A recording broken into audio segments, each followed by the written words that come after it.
Nous savons que la racialité, l'ethnicité et la nationalité sont des notions qui représentent des réalités naturelles, objectives et historiques. Nous savons que la nation est une communauté de cultures qui porte un même jugement sur des valeurs. Elle ne survit que par l'opération de la conscience des personnes qui la composent. C'est la part spirituelle. La conscience nationale ne s'exerçant pas à vide, elle porte sur une réalité historique transmissible dans le temps, c'est-à-dire de génération en génération. C'est la part héréditaire.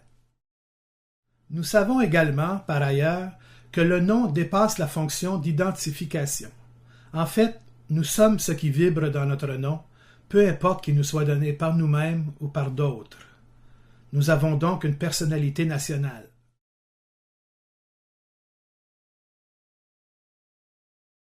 Revoyons la pérégrination terrestre historique de nos ancêtres par le nom qu'ils ont porté et que nous portons aujourd'hui.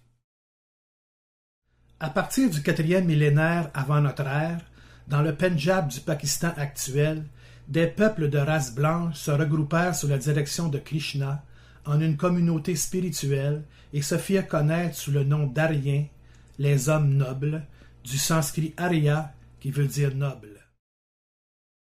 À partir du 2e millénaire avant notre ère, les anciens Grecs nommaient Scythes, dont le sens étymologique s'est perdu, les peuples nomades de race blanche qui parcouraient l'Asie centrale à l'est de la mer Caspienne.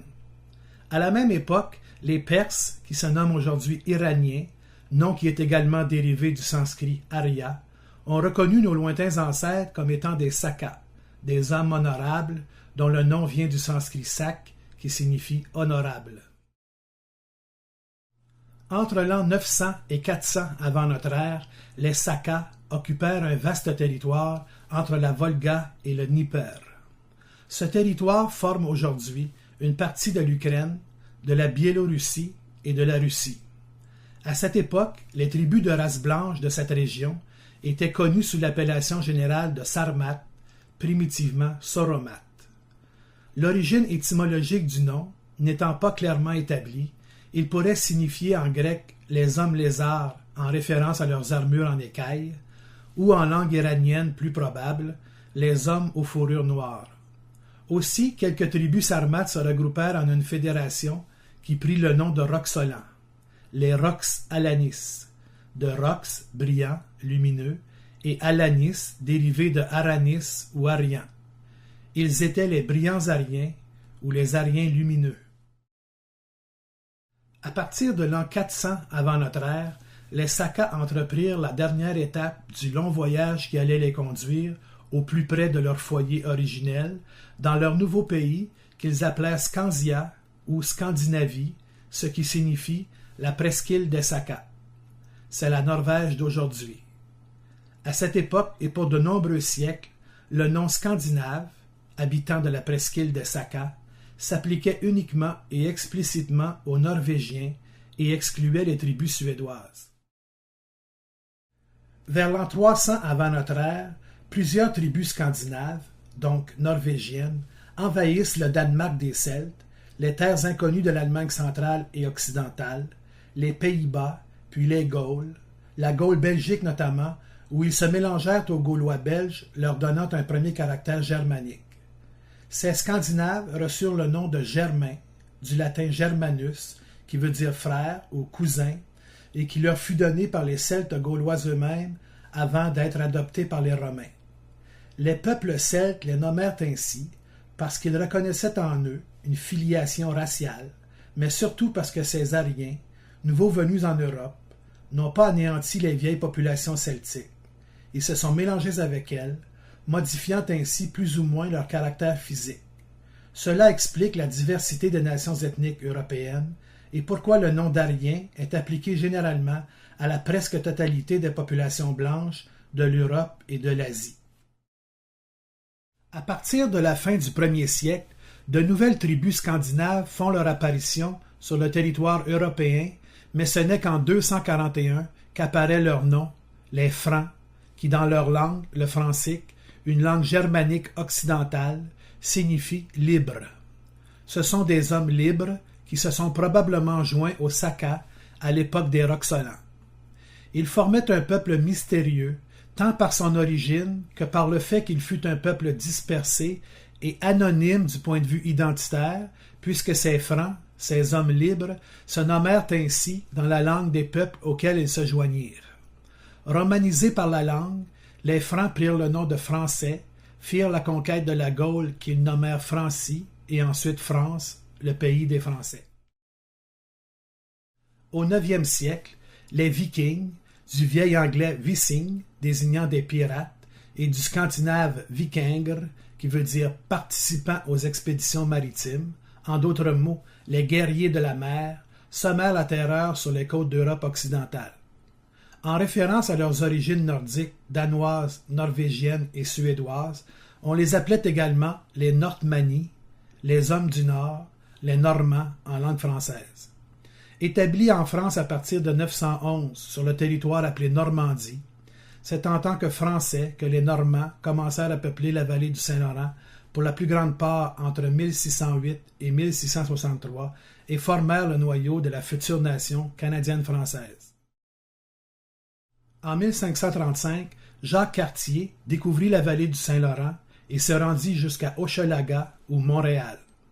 Il fut le premier à utiliser le mot Canada, qui désignait à l'époque un territoire habité par des Amérindiens, comprenant les deux rives du fleuve Saint-Laurent, à mi-chemin à l'ouest entre Trois-Rivières et Québec, et jusqu'à Montmagny à l'est. Le mot Canada est la francisation d'un mot de langue iroquoienne, Ganataha, auquel les interprètes ou truchements ont donné le sens de « là où j'habite ». Du point de vue des Français, ces habitants du Canada, ces Canadiens, étaient des là où j'habite amérindiens. 73 ans plus tard, et pour des raisons encore inconnues de nos jours, ces Amérindiens avaient quitté les rives du Saint-Laurent, ce qui allait permettre à nos ancêtres, avec l'accord des nations algonquines rencontrées, de s'établir dans la vallée du Saint-Laurent et y fonder un nouveau Canada, le Canada de la Nouvelle-France. Ils abandonnèrent le nom de Français et se donnèrent un nouveau nom, les Canadiens, les là où j'habite français. En 1608, lors de la fondation du premier établissement français dans la vallée du Saint-Laurent, nos ancêtres conservèrent leur ethnonyme de français et l'utilisèrent jusqu'en 1648.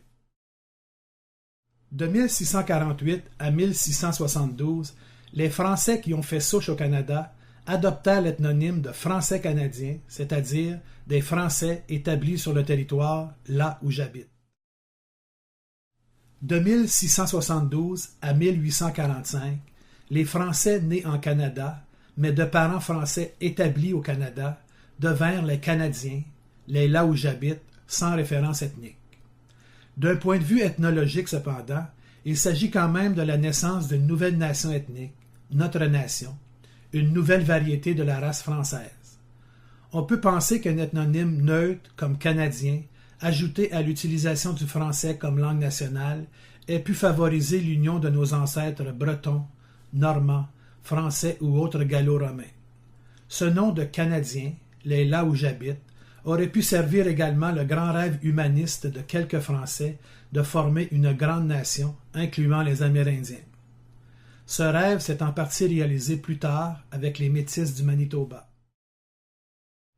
Dans la foulée de la prise de Québec en 1759, du traité de Paris en 1763 et de la déclaration d'indépendance des États-Unis en 1776, les conquérants britanniques, à partir de 1787, se nomment désormais Canadians, les là où j'habite britanniques par les armes.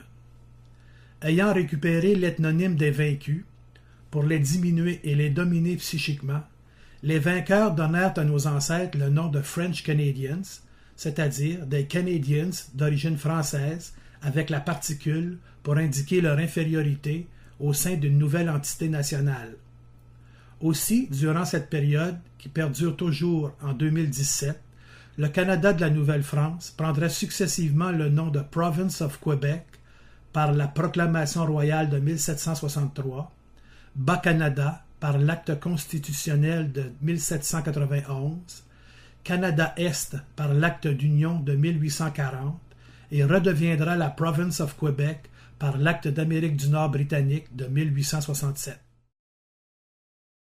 À partir de 1845, à l'époque où les French Canadians deviennent minoritaires au sein du Canada britannique, Louis-Hippolyte Lafontaine et une partie de l'élite canadienne-française encouragent les Canadiens issus du Canada de la Nouvelle-France à partager leur identité avec les Canadians et à adopter le nom de Canadiens français, consacrant ainsi leur statut de minorité.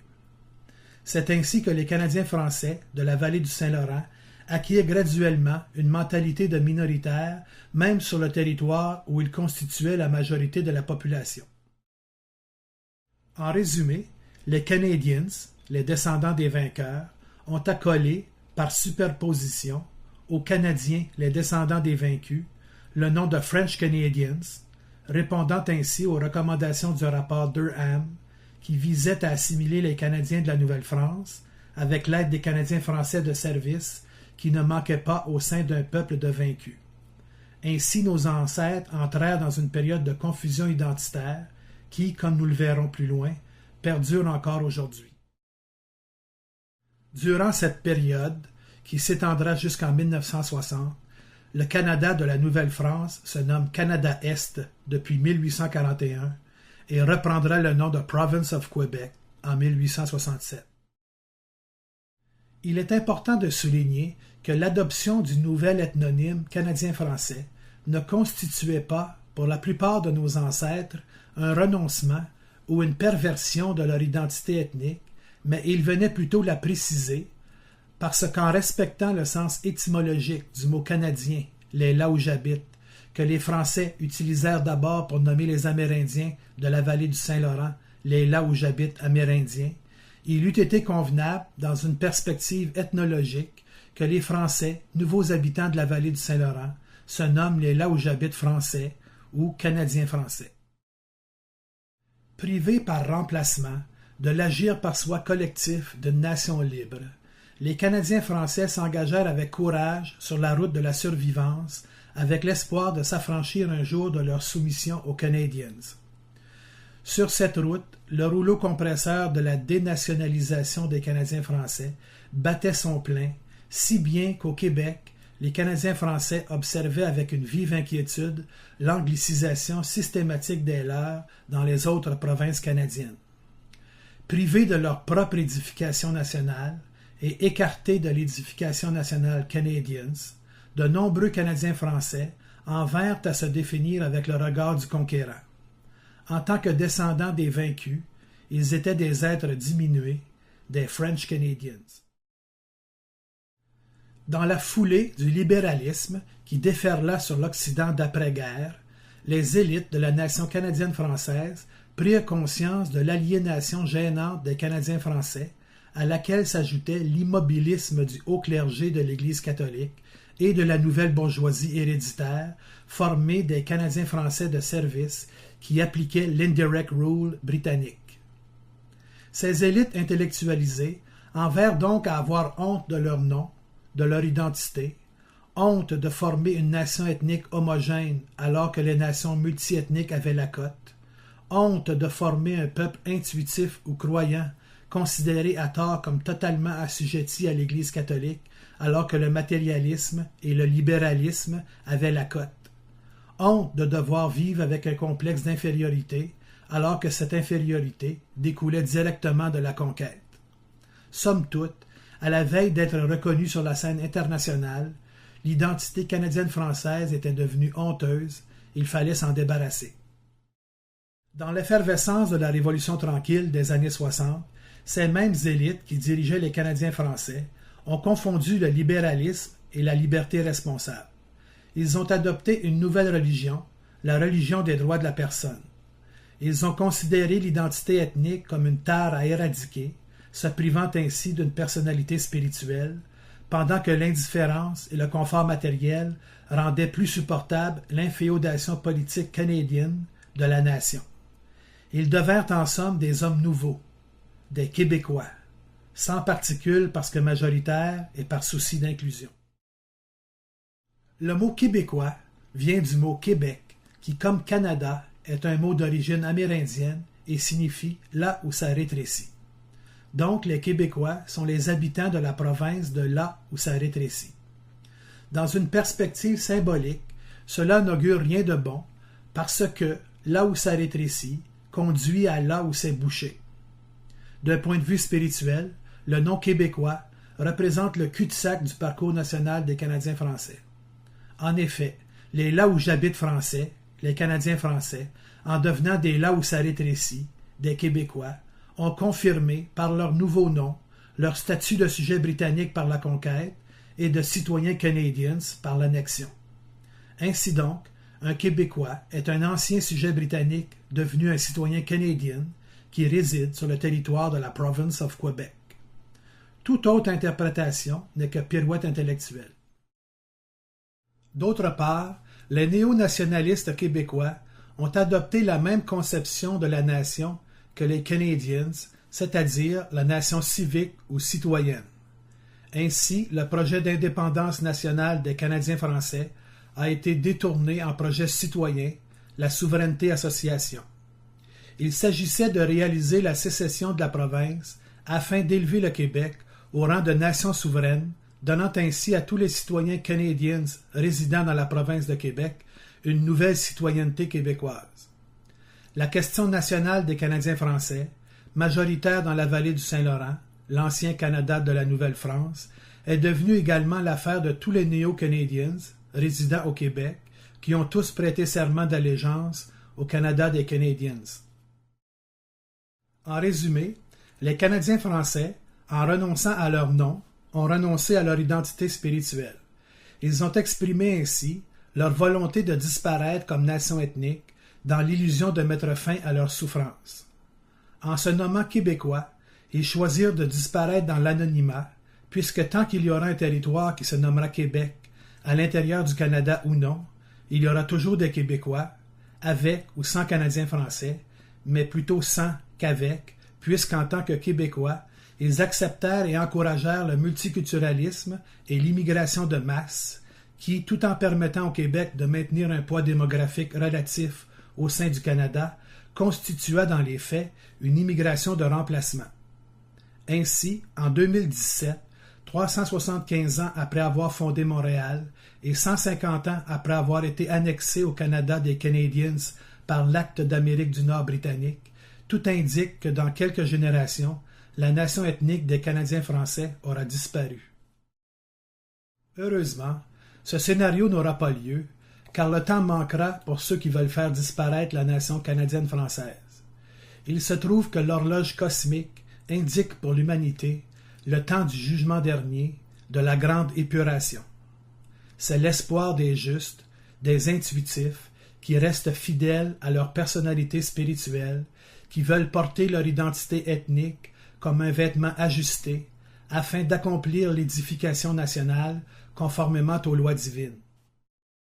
En terminant, et pour raviver l'espoir des justes, il convient de rappeler que la destinée des Canadiens français se décline en 3 temps. Le premier temps de la nation fut celui du Canada de la Nouvelle-France, le temps fondateur. La vallée du Saint-Laurent devint le foyer d'une nouvelle nation qui affirma le fait français en Amérique du Nord. Le deuxième temps de la nation est celui de la survivance dans le Canada britannique, le temps karmique. Privés de tout, les Canadiens français, dans un contexte d'expiation prolongée, doivent se forger une nouvelle personnalité nationale en vivant de façon plus naturelle.